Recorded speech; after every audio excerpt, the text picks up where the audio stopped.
Hello everyone, welcome back to Ravi defence academy. Myself Ravi और मैं आपको इस प्लेटफॉर्म पर फिजिक्स की प्रिपरेशन कराऊंगा। आज स्टार्ट करेंगे हम थर्मल एक्सपेंशन को।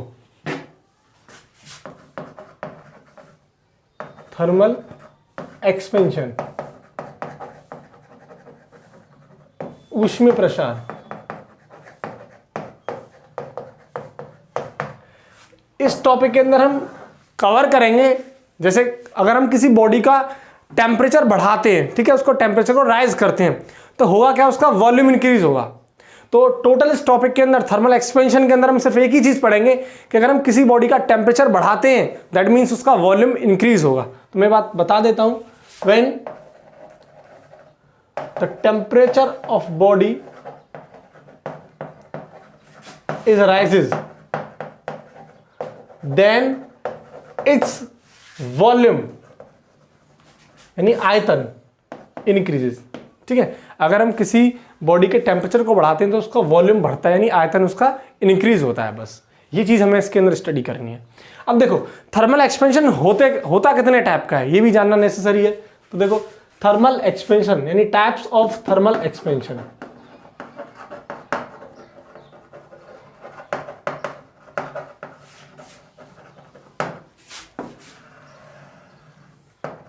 ऊष्मीय प्रसार के प्रकार, ठीक है। अब ये होता है तीन टाइप का, थर्मल एक्सपेंशन ऑफ सॉलिड, ठीक है, इसको बोलते हैं ठोस का ऊष्मीय प्रसार।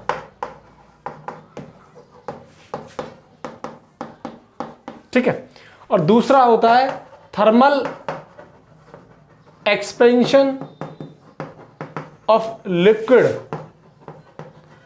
द्रव का ऊष्मीय प्रसार।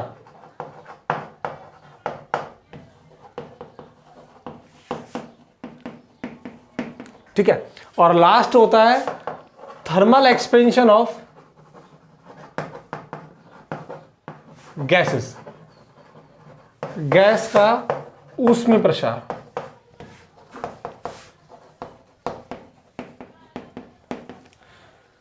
हमें जनरली अपने डिफेंस की प्रिपरेशन के लिए सिर्फ दो चीज देखनी है, thermal expansion of solid and thermal expansion of liquid. Clear है।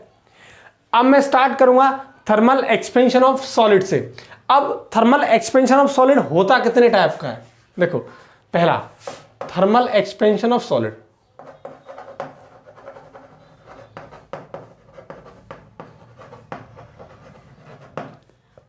ठीक है, थर्मल एक्सपेंशन ऑफ सॉलिड। अब ये थर्मल एक्सपेंशन ऑफ सॉलिड होता कितने टाइप का है, ये भी जनरली तीन टाइप का होता है। पहला लीनियर एक्सपेंशन ऑफ सॉलिड, ठीक है, इसको बोलते हैं ठोसों का रेखीय प्रसार, ठोस का रेखीय प्रसार। ठीक है, दूसरा एरियल एक्सपेंशन ऑफ सॉलिड, ठीक है, इसे बोलते हैं ठोस का क्षेत्रीय प्रसार। क्लियर है। और लास्ट होता है क्यूबिकल या वॉल्यूम एक्सपेंशन ऑफ सॉलिड, इसे बोलते हैं ठोस का आयतन प्रसार। ठीक है, तो इंपॉर्टेंट चीज बस सिंपल इसमें इतना याद रखना है, थर्मल एक्सपेंशन होता क्या है, यानी किसी बॉडी को अगर हम हीट करें, उसका टेम्परेचर राइज करें, उसका टेम्परेचर इंक्रीज करें तो सिंपल उसका क्या होगा, वॉल्यूम इंक्रीज होगा। ठीक है, अब ये थर्मल एक्सपेंशन बेसिकली तीन टाइप का होता है, यानी thermal expansion of solid, thermal expansion of liquid and thermal expansion of gases. अब थर्मल एक्सपेंशन के भी टाइप होते हैं। थर्मल एक्सपेंशन ऑफ सॉलिड्स क्या बोलते हैं, यानी linear expansion of solid, aerial expansion of solid and cubical volume expansion of solid. Clear है। अब वही बात, थर्मल एक्सपेंशन ऑफ सॉलिड है क्या, किसी सॉलिड बॉडी का टेम्परेचर बढ़ाने पर उसका वॉल्यूम चेंज हो। ठीक है, उसे भी हम क्या बोलेंगे, थर्मल एक्सपेंशन ऑफ सॉलिड बोलेंगे। तो अब स्टार्ट करेंगे हम लीनियर एक्सपेंशन ऑफ सॉलिड से। ठीक है, लीनियर एक्सपेंशन होता क्या है और क्या क्या इसकी प्रॉपर्टीज हैं। ठीक है, अब स्टार्ट करेंगे हम लीनियर एक्सपेंशन ऑफ सॉलिड को। ठीक है, लीनियर एक्सपेंशन ऑफ सॉलिड्स, ठोस का रेखीय प्रसार। अब देखो लीनियर की बात कर रहे हैं, यानी वन डायमेंशन की बात कर रहा है। ठीक है, तो देखो मेरे पास कोई रॉड है, दिस वन, ये रॉड है। अगर इस रॉड की लेंथ मान लेता हूं मैं पहले, क्या है, एल। ठीक है, अगर इसका जब टेम्परेचर थीटा 0 डिग्री सेल्सियस है, यानी अभी टेम्परेचर इसका कुछ भी नहीं बढ़ा, 0 है बिल्कुल। अब क्या करूं मैं, इस रॉड का टेम्परेचर इंक्रीज कर देता हूं, टेम्परेचर बढ़ा देता हूं। तो टेम्परेचर इसका मैंने कर दिया राइज डेल्टा थीटा से। ठीक है, कुछ भी टेम्परेचर मैंने इसका बढ़ा दिया, तो होगा क्या, इसकी लेंथ भी क्या हो जाएगी, इंक्रीज हो जाएगी, ये लेंथ होगी इंक्रीज। ठीक है, और लेंथ बढ़ के हो जाती है डेल्टा एल। क्लियर है, तो पहले जब थीटा 0 डिग्री सेल्सियस था तब उसकी लेंथ क्या थी, एल। अब मैंने इसका टेम्परेचर राइज कर दिया, बढ़ा दिया, तो इसकी लेंथ क्या हो गई, डेल्टा एल, यानी इसकी लेंथ में इंक्रीजमेंट हो गया। अब यहां एक चीज, अब ये डेल्टा एल किसके बराबर होगी, तो एक फॉर्मूला होता है वो मैं याद रखना है, ये डेल्टा एल डायरेक्टली प्रोपोर्शनल होगा किसके, इस वाली लेंथ के, यानी ओरिजिनल लेंथ के, और चेंज इन टेम्परेचर के, जो हमने टेम्परेचर इंक्रीज किया है। तो ओरिजिनल लेंथ क्या है, एल, और टेम्परेचर हमने क्या चेंज किया है, डेल्टा थीटा। तो ये क्या हो जाएगा, delta L directly proportional to L delta theta. Clear है, तो एल क्या है यहां पे, ओरिजिनल लेंथ। ठीक है, और डेल्टा एल क्या है, change in length when temperature rises, temperature जब बढ़ा है तब की लेंथ है। ठीक है, अब यहां से जब मैं इस प्रोपोर्शनलिटी के साइन को हटाता हूं तो यहां एक कांस्टेंट आता है, दिस इज कॉल्ड अल्फा, ये हो जाएगा अल्फा एल डेल्टा थीटा। तो ये स्टेटमेंट हमको फाइनली याद रखना है, delta L equals to alpha L delta theta. इस अल्फा को बोलते हैं coefficient of linear expansion, coefficient of linear expansion. ठीक है, यानी रेखीय प्रसार गुणांक। ठीक है, रेखीय प्रसार गुणांक, रेखीय प्रसार। अब ये अल्फा की वैल्यू, यहां एक इंपॉर्टेंट चीज कि अल्फा की वैल्यू कौन कौन से फैक्टर्स पर डिपेंड करती है और कौन कौन से फैक्टर्स पर डिपेंड नहीं करती, तो ये चीज भी जानना नेसेसरी है। तो देखो ये अल्फा की वैल्यू, यानी सपोज करो ये मटेरियल आयरन का है, एक दूसरी रॉड ले लेते हैं कॉपर की है, एक एल्यूमिनियम की है, तो वो क्या करेगी, अल्फा की वैल्यू नेचर ऑफ मटेरियल पर डिपेंड करती है, यानी मटेरियल के अकॉर्डिंग वो डिपेंड करेगी। तो ठीक है, तो इसकी वैल्यू किस पर डिपेंड करेगी, तो value of alpha depends upon nature of material of solids. तो जो मटेरियल है उसके नेचर पर डिपेंड करती है। अब किस किस पर डिपेंड नहीं करती, तो देखो एक तो बॉडी की है शेप पर डिपेंड नहीं करती कि बॉडी की शेप कैसी है, लीनियर है या सरफेस है, मतलब एरियल है या फिर वॉल्यूमेट्रिक है, वो कैसी भी सरफेस हो उस पर डिपेंड ही नहीं करती, तो ये किसी शेप पर डिपेंड नहीं करती। तो the value of alpha does not depends upon the shape of material या बॉडी बोल सकता हूं मैं, है ना। एक तो ये फैक्टर, और कौन सा फैक्टर है जिस पर इसकी वैल्यू डिपेंड नहीं करती, तो वो है इसका क्रॉस सेक्शनल एरिया, ये उसके क्रॉस सेक्शनल एरिया पर भी डिपेंड नहीं करती, and does not depend upon cross sectional area of material. Clear है, तो देखो अल्फा को हम कोफिशिएंट ऑफ लीनियर एक्सपेंशन बोलते हैं, इसको रेखीय प्रसार गुणांक बोला जाता है हिंदी में। अब ये किन किन फैक्टर्स पर डिपेंड करती है, ये डिपेंड करती है कि मटेरियल का नेचर कैसा है, मटेरियल कॉपर का है या मटेरियल आयरन का है, ठीक है। और ये किन किन फैक्टर्स पर डिपेंड नहीं करती, तो ये शेप पर डिपेंड नहीं करती कि मटेरियल की शेप कैसी है, और उसके क्रॉस सेक्शनल एरिया पर डिपेंड नहीं करती। क्लियर है? तो अब एक इंपॉर्टेंट चीज और देखते हैं। देखो, अगर मैं यहां से अल्फा की वैल्यू निकालूं तो क्या हो जाएगा, alpha equals to delta L upon L delta theta, ये वैल्यू निकल के आएगी अल्फा की।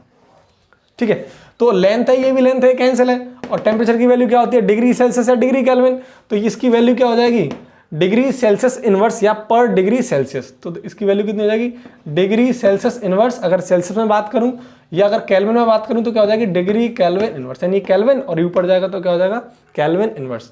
तो इसकी यूनिट भी याद रखनी है हमें कि अल्फा की यूनिट्स क्या होती हैं। क्लियर है? अभी अल्फा के कुछ और फैक्ट्स हैं, वो मैं डिस्कस करता हूं। ठीक है, ठीक है, अभी अल्फा के कुछ और फैक्ट्स देखते हैं। देखो, अल्फा की जो वैल्यू होती है वो जनरली सॉलिड्स के लिए, यानी लगभग सॉलिड्स के लिए वो 10⁻⁻6 डिग्री केल्विन इनवर्स से 10⁻⁵ डिग्री केल्विन इनवर्स तक लाई करती है जनरली सॉलिड्स के लिए। ठीक है, खैर आपको याद करने की नीड नहीं है, क्योंकि क्वेश्चन के अंदर आपको इसकी वैल्यू गिवन होगी, क्योंकि ये कांस्टेंट वैल्यू है और इसकी वैल्यू अलग अलग मटेरियल के लिए अलग अलग होती है। ठीक है, मैंने पहले ही बोल चुका था, ये मटेरियल के नेचर पर डिपेंड करती है और इसलिए अलग अलग मटेरियल की अलग अलग वैल्यू होती है और क्वेश्चन के अंदर आपको ये दे रखी होगी। ठीक है, एक चीज ये हो गई क्लियर। अब दूसरी इंपॉर्टेंट चीज, अब मान के चलो एक टोटल लेंथ यानी ओरिजिनल लेंथ और चेंज इन लेंथ को मैं मान लेता हूं एल डैश, या मान लेता हूं एल डैश मान लेता हूं। ठीक है, ये एल डैश मान लिया। अब एल डैश क्या हो जाएगा, एल डैश हो जाएगा L plus delta L. Clear है? और डेल्टा एल की वैल्यू कितनी हो जाएगी, अल्फा एल डेल्टा थीटा, तो मैं पुट कर सकता हूं इस जगह पे, तो L plus alpha L delta theta. ठीक है, अब मैं यहां से एल कॉमन ले सकता हूं, तो बचा क्या मेरे पास, 1 प्लस अल्फा डेल्टा थीटा। तो एल डैश क्या आ गया, L 1 plus alpha delta theta. अभी एल डैश क्या है, टोटल लेंथ, यानी जब टेम्परेचर बॉडी का 0 है और जब टेम्परेचर इंक्रीज कराया गया है तो तब जाके जो लेंथ आई, यानी टोटल लेंथ, तो ये टोटल लेंथ है। एल डैश क्या है, टोटल लेंथ। और ये कब की लेंथ है, ये ओरिजिनल लेंथ है ना, जब व्हेन थीटा क्या था, 0 डिग्री सेल्सियस, है ना, तो ये, और ये जब टेम्परेचर बढ़ाया गया तब का है। तो मेरे पास एक फाइनल सॉल्यूशन आ गया निकल के, एक रिलेशन निकल के आ गया, total length equals to original length 1 plus alpha delta theta. Clear है? तो अल्फा के फैक्ट्स हैं, इंपॉर्टेंट है, वो जरूर याद रखना कि अल्फा वैल्यू कहां कहां डिपेंड करती है और कौन कौन से फैक्टर्स पर डिपेंड नहीं करती। ठीक है, तो ये लीनियर एक्सपेंशन ऑफ सॉलिड का कंप्लीट टॉपिक हो जाता है। अब आगे डिस्कस करेंगे हम एरियल एक्सपेंशन ऑफ सॉलिड्स। तो स्टार्ट करते हैं एरियल एक्सपेंशन ऑफ सॉलिड्स को। अब देखो, यहां हम एरियल एक्सपेंशन के अंदर 2D फिगर की बात करेंगे, यानी किन्हीं के एरिया की बात करेंगे। तो देखो, मेरे पास कोई ये सरफेस है, दिस वन, अगर इसका एरिया मान लेता हूं मैं, पहले ए दे रखा, जब इसका टेम्परेचर थीटा 0 डिग्री सेल्सियस है, यानी टेम्परेचर बढ़ाया ही नहीं गया, उस टाइम इसका एरिया ए है। अब इस सरफेस का मैं एरिया मैं बढ़ा देता हूं डेल्टा थीटा से, तो अब ये क्या करेगी, इसका एक्सपेंशन होगा एरिया, यानी एरिया क्या करेगा, ये इंक्रीज होगा। तो मैं मानता हूं इसका एरिया बढ़ के ए से हो जाता है डेल्टा ए, जब इसका टेम्परेचर बढ़ाया जाता है। क्लियर है? अब यहां जो वैल्यू होगी डेल्टा ए, वो कितनी हो जाएगी, डेल्टा ए इक्वल्स टू, यानी डायरेक्टली प्रोपोर्शनल हो जाएगी किसके, ओरिजिनल एरिया के, और जो मैंने टेम्परेचर बढ़ाया है उसके, यानी डेल्टा थीटा के। तो ये क्लियर कॉन्सेप्ट है। तो जब हम टेम्परेचर इंक्रीज करते हैं, वो वाला जो एरिया आता है डेल्टा ए, वो किसके डायरेक्टली प्रोपोर्शनल होगा, ओरिजिनल लेंथ के, सॉरी ओरिजिनल एरिया के, और जो टेम्परेचर मैंने चेंज किया है उसके। क्लियर है? तो देखो, अब यहां से मैं निकालता हूं डेल्टा ए। अब मैं जब इस कांस्टेंट को हटाता हूं तो यहां आता है beta A delta theta. Clear है? अब इसे बोलते हैं बीटा को कोफिशिएंट ऑफ एरियल एक्सपेंशन।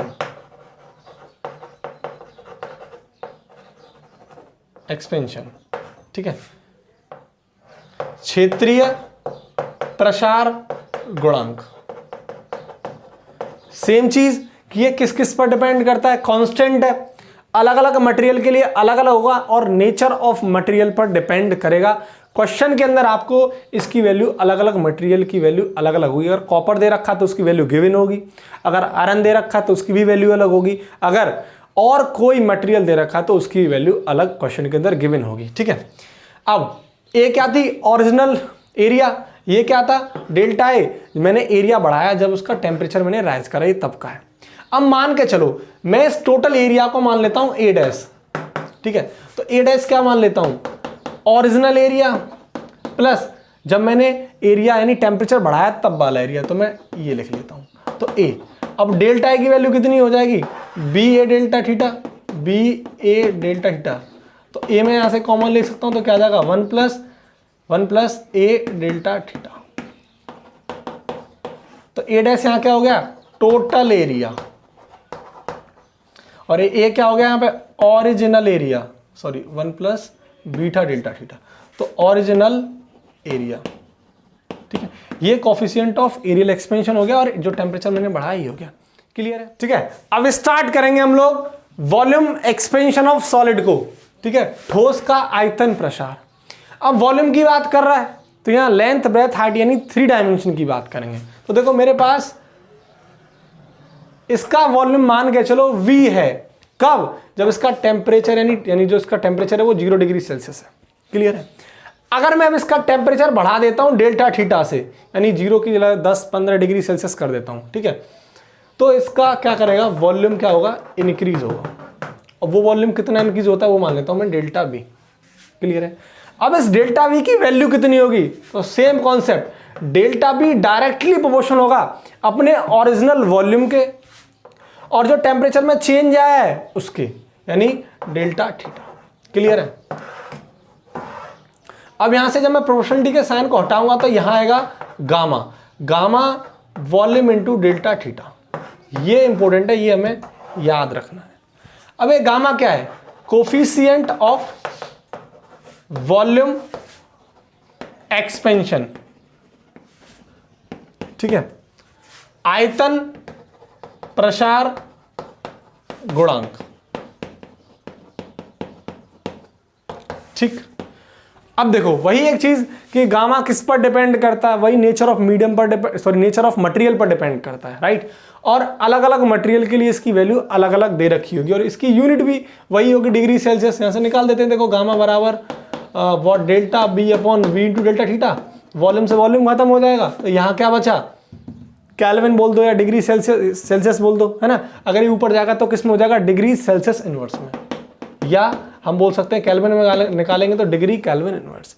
या वो लीनियर एक्सपेंशन हो, या वो वॉल्यूम एक्सपेंशन हो, या वो एरियल एक्सपेंशन हो, उन कांस्टेंट की यानी कोफिशिएंट ऑफ एरियल एक्सपेंशन की बात करूं, या कोफिशिएंट ऑफ लीनियर एक्सपेंशन की बात करूं, या कोफिशिएंट ऑफ वॉल्यूम एक्सपेंशन की बात करूं, तीनों की तीनों यूनिट सेम होंगी, यानी जीरो डिग्री सेल्सियस इनवर्स या डिग्री केल्विन इनवर्स, क्लियर है।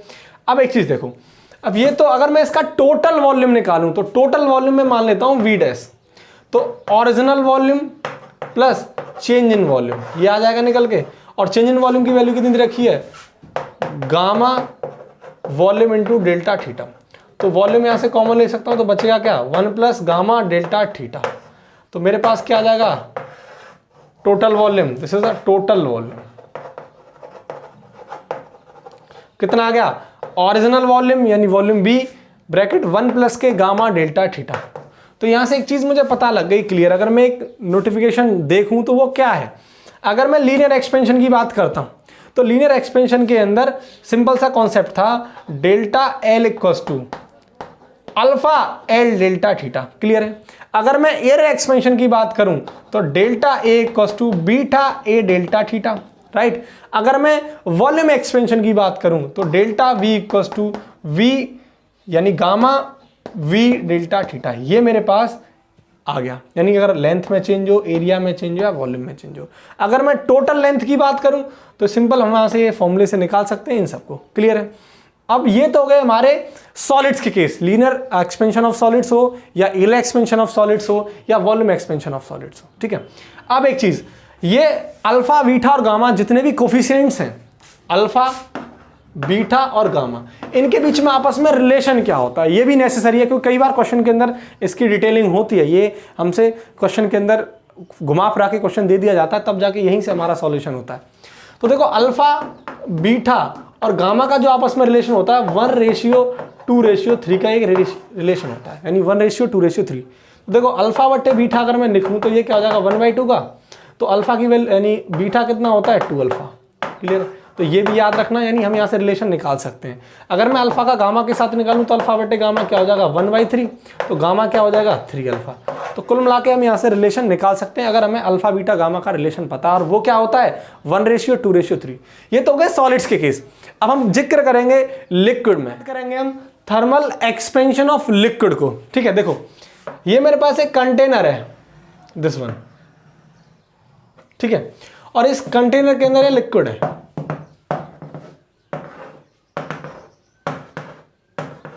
ठीक है, अब इस कंटेनर के अंदर ये जो लिक्विड है, अगर मान के चलो इसका टेम्परेचर फिलहाल मैं 0 डिग्री सेल्सियस मानता हूं, ठीक है, और इसका वॉल्यूम क्या होगा V। अगर मैं जैसे इसका टेम्परेचर बढ़ा देता हूं, कितने से, डेल्टा थीटा से, कुछ टेम्परेचर का इंक्रीज कर देता हूं, 0 से बढ़ा देता हूं, तो अब ये वाटर का जो लेवल है वो बढ़ेगा, यानी सपोज करो यहां तक आ जाएगा। अगर इसका लेवल बढ़ेगा तो वॉल्यूम क्या होगा इंक्रीज, और वो कितना हो गया डेल्टा V। क्लियर है? अब वही सेम कॉन्सेप्ट, अब इस डेल्टा V की वैल्यू क्या होगी, तो देखो डेल्टा V की कितनी वैल्यू होगी, ये डायरेक्टली प्रोपोर्शनल होगा किसके, अपनी ओरिजिनल वॉल्यूम के और टेम्परेचर चेंज के इनटू डेल्टा थीटा। क्लियर है? अब यहां से मैं प्रोपोर्शनलिटी का साइन हटाऊंगा तो यहां क्या आ जाएगा वॉल्यूम के लिए, gamma volume into delta theta. तो डेल्टा V की वैल्यू कितनी आ जाएगी, gamma volume into delta theta, और गामा यहां पे क्या है, कोफिशिएंट ऑफ वॉल्यूम एक्सपेंशन। ठीक है, ये बात क्लियर है? अब एक जो मस्ट है, इंपॉर्टेंट है, वो चीज देखते हैं। पहले एक और चीज करता हूं उससे पहले, देखो अगर मान के चलो इसका टोटल वॉल्यूम मैं मान लेता हूं V डैश, कितना V डैश, तो V डैश मान लेता हूं ये टोटल वॉल्यूम, नेट वॉल्यूम। तो नेट वॉल्यूम कितना हो जाएगा, ओरिजिनल वॉल्यूम और चेंज इन वॉल्यूम। तो डेल्टा V की वैल्यू कितनी है, गामा V डेल्टा थीटा, तो V plus gamma V delta theta. तो यहां से V कॉमन ले लेंगे तो आएगा क्या, 1 प्लस गामा डेल्टा थीटा। तो हमारे पास एक वैल्यू निकल के आ गई, टोटल वॉल्यूम बराबर V 1 प्लस के गामा डेल्टा थीटा। सेम वही चीज वॉल्यूम के केस के लिए।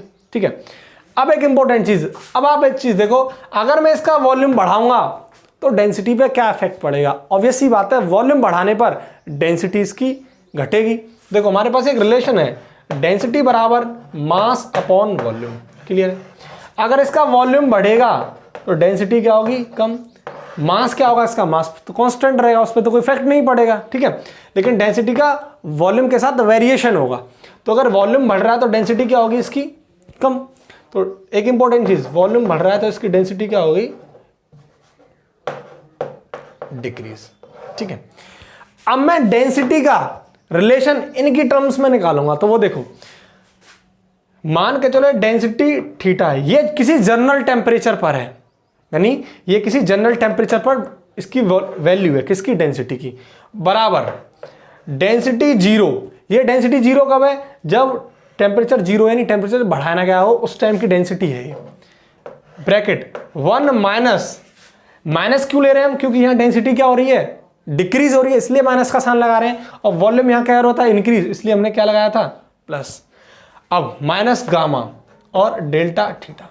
तो डेंसिटी की टर्म में हमारे पास एक इंपॉर्टेंट रिलेशन आ जाता है यहां से, जिस पर बहुत सारे क्वेश्चंस बनते हैं। वो ये है डेंसिटी एट जनरल टेम्परेचर। देखो मैं लिख देता हूं, डेल्टा डेंसिटी थीटा 0 1 माइनस के गामा डेल्टा थीटा। क्लियर है? ये क्या है, density at general temperature, right. और ये क्या है, ये 0 डिग्री सेल्सियस पर, यानी जब टेम्परेचर मैंने बढ़ाया नहीं है उस टाइम की डेंसिटी है। तो डेंसिटी एट 0 डिग्री सेल्सियस। तो इस कॉन्सेप्ट से हमारे दो चीज बिल्ड होती हैं, और जो मोस्ट इंपोर्टेंट थी वो डेंसिटी का फंडा था कि डेंसिटी का यहां से क्या रिलेशन आएगा वॉल्यूम के कंपैरिजन में। ठीक है, तो अब ये तो हो गया थर्मल एक्सपेंशन ऑफ लिक्विड। अब इसके बाद अभी थर्मल एक्सपेंशन पर एक और चीज है, उसको डिटेलिंग में देखते हैं। नाउ अब थर्मल एक्सपेंशन ऑफ लिक्विड में एक एडवांटेज, यानी एक थोड़ी सी उससे भी हायर चीज को हम डिस्कस करते हैं, डिटेलिंग में जाते हैं हम इसके। देखो अब मेरे पास एक वेसल है, जैसे देखो ये है वेसल, राइट। अब इसके अंदर लिक्विड है भरा हुआ, ये रहा।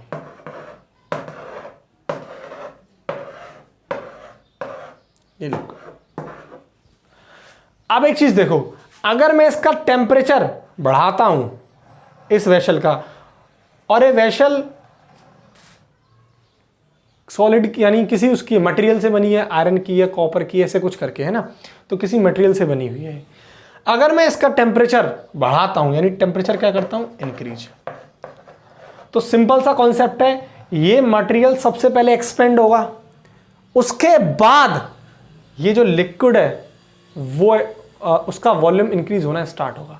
तो सबसे पहले एक्सपेंड कौन होगा, अगर मैं यहाँ हीट लगाऊं, यहाँ टेम्परेचर बढ़ाऊं, तो आउटर सरफेस जो है मेटल की, सबसे पहले ये एक्सपेंड होगी, ये फैलेगी, ठीक है। उसके बाद ये लिक्विड यानी इसका वॉल्यूम बढ़ना स्टार्ट होगा। क्लियर है। दूसरी चीज, अगर सबसे पहले ये एक्सपेंड होगी, अगर मैं इसको हीट करूंगा आउटर लाइन को या आउटर सरफेस को, तो ये एक्सपेंड होने के बाद ऑब्वियस सी बात है इसका भी वॉल्यूम बढ़ेगा, लेकिन सबसे पहले कौन एक्सपेंड होगी, ये। लेकिन हमें ये वॉल्यूम बढ़ता हुआ दिखाई नहीं देगा। क्यों? क्योंकि ये वाली जो आउटर सरफेस है, यानी जो मटेरियल की जो बनी हुई है, ये पॉट जो है, वेसल जो है, ये भी तो एक्सपेंड हो रही है। अगर ये एक्सपेंड हो रही है तो ये वॉल्यूम जो इंक्रीज हो रहा होगा, तो वो भी तो इसकी जगह को पूरा कर रहा होगा, तो वो हमें रियलिटी में ये दिखाई नहीं देगी। हमें वॉल्यूम तो इंक्रीज होगा इस लिक्विड का, लेकिन वो हमें दिखाई नहीं देगा, क्योंकि अगर ये पॉट यानी ये वेसल भी तो एक्सपेंड करेगा, और ये जितना एक्सपेंड करेगा और वॉल्यूम जितना राइज होगा, वो वाला वॉल्यूम सेटल डाउन हो जाएगा इसके एक्सपेंशन में, यानी इस पॉट के आउटर सरफेस के एक्सपेंशन में। ये बात क्लियर है? एग्जैक्ट। तो यही इंपॉर्टेंट थी यहाँ समझना कि अगर इस वेसल का मैं टेम्परेचर, यानी इस जो लिक्विड है इसके अंदर, अगर इसका मैं टेम्परेचर इंक्रीज करता हूं, तो सबसे पहले इस वेसल का टेम्परेचर, सबसे पहले वेसल पर टेम्परेचर जाएगा, और वेसल पर टेम्परेचर जाएगा तो सबसे पहले वेसल की आउटर सरफेस एक्सपेंड होगी, और उसके बाद टेम्परेचर इस लिक्विड के अंदर जाएगा, तो लिक्विड का भी वॉल्यूम इंक्रीज होगा। अगर लिक्विड का वॉल्यूम इंक्रीज होगा, लेकिन वो हमें दिखाई नहीं देगा, क्योंकि ये जो एक्सपेंड होगा, तो वो वाला वाटर इसकी स्पेस को भी, इसकी जगह को भी तो कंप्लीट करेगा। क्लियर है ये बात? अब यहां से एक चीज हम डिस्कस करते हैं, वो क्या है, अपरेंट। एक वर्ड आएगा अपरेंट वॉल्यूम एक्सपेंशन। वो क्या है? दीपे मोबाइल न लग के ना बंद कर दे, 2 मिनट, क्या दिक्कत है, 1 घंटा बंद नहीं, 2 घंटा क्या कर रहे थे, बाहर चलो यार, कोई फायदा नहीं, मैं करते रहूंगा यार काम।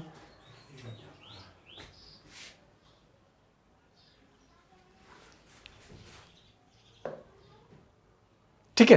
तो अब ये जो चीज है, जो एक्चुअल में इसका वॉल्यूम बढ़ रहा है लेकिन वो हमें दिखाई नहीं दे रहा, उसको हम बोलेंगे अपरेंट एक्सपेंशन। ठीक है, बढ़ रहा है लेकिन हमें दिखाई नहीं दे रहा, वो इसकी स्पेस को या इसकी जगह को कंप्लीट कर रहा है, यानी हम उसी को बोलते हैं अपरेंट एक्सपेंशन ऑफ लिक्विड। अब वो कितना होगा, यानी अपरेंट एक्सपेंशन ऑफ लिक्विड, ये कितना होगा, तो ये क्या होगा, ये होगा equal to real expansion of liquid, real expansion, ठीक है, माइनस वेसल का एक्सपेंशन, वेसल एक्सपेंशन। देखो एक दोबारा देख लो, जो अपरेंट एक्सपेंशन है इस लिक्विड का, जो मैं दिखाई नहीं दे रहा लेकिन एक्चुअल में बढ़ रहा है, उस वैल्यू को हम कैसे फाइंड आउट करेंगे, वास्तव में जो एक्सपेंशन हुआ है उसमें से अब मैं वैल्यू माइनस कर दूंगा किसकी, वेसल की, तो मेरे पास क्या वैल्यू निकल के आ जाएगी, अपरेंट एक्सपेंशन ऑफ लिक्विड की। ठीक है, अब देखो रियल, अब अपरेंट एक्सपेंशन ऑफ लिक्विड की वैल्यू को मैं मान लेता हूं गामा ए बराबर real expansion gamma R minus vessel का एक्सपेंशन गामा बी, ये रिलेशन है। इसे बोलते हैं हम coefficient of apparent volume expansion. Clear है? ये क्या होगा, coefficient of real volume expansion, और ये क्या होगा, coefficient of vessel volume expansion. Right, तो देखो अगर मैं यहां से गामा आर की वैल्यू निकालूं, ये तो ये क्या हो जाएगा, गामा ए प्लस के गामा बी। ये फॉर्मूला मेरे पास किसका निकल के आ जाएगा, coefficient of real volume expansion का। ठीक है, ये अपने आप में एक इंपॉर्टेंस रखता है, एक ये फॉर्मूला या ये फॉर्मूला हमें याद होना चाहिए। ठीक है, इस पर बहुत सारे न्यूमेरिकल यूज होते हैं। अब एक लास्ट टॉपिक और बचा है, उसको डिस्कस करते हैं। ठीक है, अब स्टार्ट करते हैं एक इंपॉर्टेंट टॉपिक को, और इसके क्वेश्चंस बहुत ज्यादा आते हैं और अपने आप में एक इंपॉर्टेंस रखता है टॉपिक। देखो ये मेरे पास कोई लकड़ी है इतनी, यानी ये लकड़ी है। ठीक है, अब मैंने क्या करा है, इसको मेजर करने के लिए मैंने एक स्केल लिया है। दिस वन, ये स्केल है, ठीक है। यहां से मैंने इस स्केल को यहां तक ले लिया, और ये स्केल किसका है? मेटल स्केल है, यानी आयरन का है, ठीक है, कॉपर का किसी का, लेकिन है मेटल का, ठीक है। अब एक चीज देखो, इसको मैंने यहां से यहां तक मेजर करा, तो मान के लो ये रीडिंग यहां तक आई, तो मैं देखो 1 2 3 4 5 ऐसे करके यहां, ठीक है, मैंने इसको यहां पे मेजर कर लिया। फिलहाल इसका टेम्परेचर 0 डिग्री सेल्सियस अभी कुछ नहीं है, तो मैंने एक लकड़ी को लिया और एक स्केल को लिया, और उसका मैंने टेम्परेचर नहीं बढ़ाया, अभी 0 डिग्री सेल्सियस है, तो इसकी रीडिंग फिलहाल यहां आ रही है, ठीक है। और मान के चलो इसकी रीडिंग यहां पे मैं मान लेता हूं 4 सेंटीमीटर आ रही है, क्लियर है। अब मैं इसका टेम्परेचर बढ़ा देता हूं इस स्केल का, ठीक है, तो मैंने डेल्टा थीटा से इसका टेम्परेचर क्या करा? इंक्रीज कर दिया। अब वो कितना इंक्रीज किया? वो कुछ भी, यानी 5 डिग्री सेल्सियस 10 डिग्री सेल्सियस कुछ भी, मैंने टेम्परेचर उसका इंक्रीज कर दिया बस। तो हुआ क्या, ये जो मेटल का वायर है ये क्या करेगा? एक्सपेंड होना स्टार्ट कर जाएगा, यानी स्केल क्या करेगा? एक्सपेंड होगा। तो ये वाली जो वैल्यू होगी वो कहां जाएगी? मान के चलो यहां जाएगी कहीं, क्लियर है। यानी टेम्परेचर बढ़ाने पर ये मेटल का, तो ये भी तो एक्सपेंड करेगा, तो ये वाली वैल्यू कहां जाएगी? यहां। तो अभी जो 4 की वैल्यू थी वो एक्चुअल में कहां पहुंच जाएगी? यहां, यानी यहां आ जाएगी अब 4, और पीछे क्या हो जाएगी? रीडिंग कम। तो पहले अगर रीडिंग यहां पे 4 थी जब टेम्परेचर 0 था, नहीं बढ़ाया था, लेकिन अब टेम्परेचर बढ़ाने पर इसकी रीडिंग कहां पहुंच जाएगी? यहां, यानी ये वाली एक्चुअल जो वैल्यू थी वो कहां जाएगी? यहां। और अब यहां कौन सी वैल्यू आ जाएगी? यहां जो वैल्यू होगी वो यहां आ जाएगी, क्लियर है। तो एक इंपॉर्टेंट चीज, टेम्परेचर बढ़ाने पर रीडिंग क्या हो रही है? डिक्रीज हो रही है, क्लियर है। तो टेम्परेचर बढ़ाने पर रीडिंग क्या हो रही है? डिक्रीज, ठीक है। अब एक चीज देखो, इसके लिए यहां मेरी पहले वैल्यू 4 सेंटीमीटर थी, अब ये कहां पहुंच गई? यहां, ठीक है। और यहां क्या आ गई? 3 सेंटीमीटर। तो इसके लिए यहां तक जो वैल्यू थी वो क्या थी? करेक्ट वैल्यू थी, लेकिन अब वो क्या हो जाएगी? इनकरेक्ट, ठीक है। तो देखो यहां से यहां तक की जो वैल्यू है दिस वन, जो पहले जब थीटा 0 डिग्री सेल्सियस था, तो यहां तक ये जो वैल्यू होगी वो वैल्यू इसके लिए क्या होगी? करेक्ट वैल्यू होगी। लेकिन अब वैल्यू या करेक्ट वैल्यू कहां पहुंच जाएगी? इस पोजीशन पर, जब मैंने टेम्परेचर इसका इंक्रीज कर दिया, बढ़ा दिया, तो ठीक है। तो अब ये वाली वैल्यू टोटल, पहले करेक्ट वाली वैल्यू, अब करेक्ट वैल्यू कहां बन जाएगी टेम्परेचर बढ़ाने पर? यहां पर। मेरा इतनी देर समझाने का मतलब एक यही था कि पहले जब थीटा 0 था तब करेक्ट वैल्यू यहां थी, लेकिन जैसे ही मैंने इसका टेम्परेचर डेल्टा थीटा से बढ़ाया, अब वो करेक्ट वैल्यू पहुंच के कहां हो गई? यहां। तो ये वाली वैल्यू, यानी यहां से यहां तक की वैल्यू, इसे बोलेंगे हम करेक्ट वैल्यू, राइट। और यहां से यहां तक जो वैल्यू होगी वो क्या होगी? एल इनकरेक्ट वैल्यू, क्लियर है। तो ये इनकरेक्ट वैल्यू हो जाएगी और ये करेक्ट वैल्यू हो जाएगी। तो एल करेक्ट का यहां पे फॉर्मूला क्या जाता है? L incorrect 1 plus alpha delta theta, ठीक है। क्वेरीज के लिए हमारे टेलीग्राम चैनल को विजिट करें, डिस्क्रिप्शन के अंदर लिंक दी हुई है। Thank you so much. Video को लाइक करें, वीडियो को ज्यादा से ज्यादा शेयर करें, चैनल को सब्सक्राइब करना ना भूलें, और बेल आइकन को जरूर प्रेस करें ताकि मेरी हर वीडियोस की नोटिफिकेशन आपको तुरंत मिल जाए।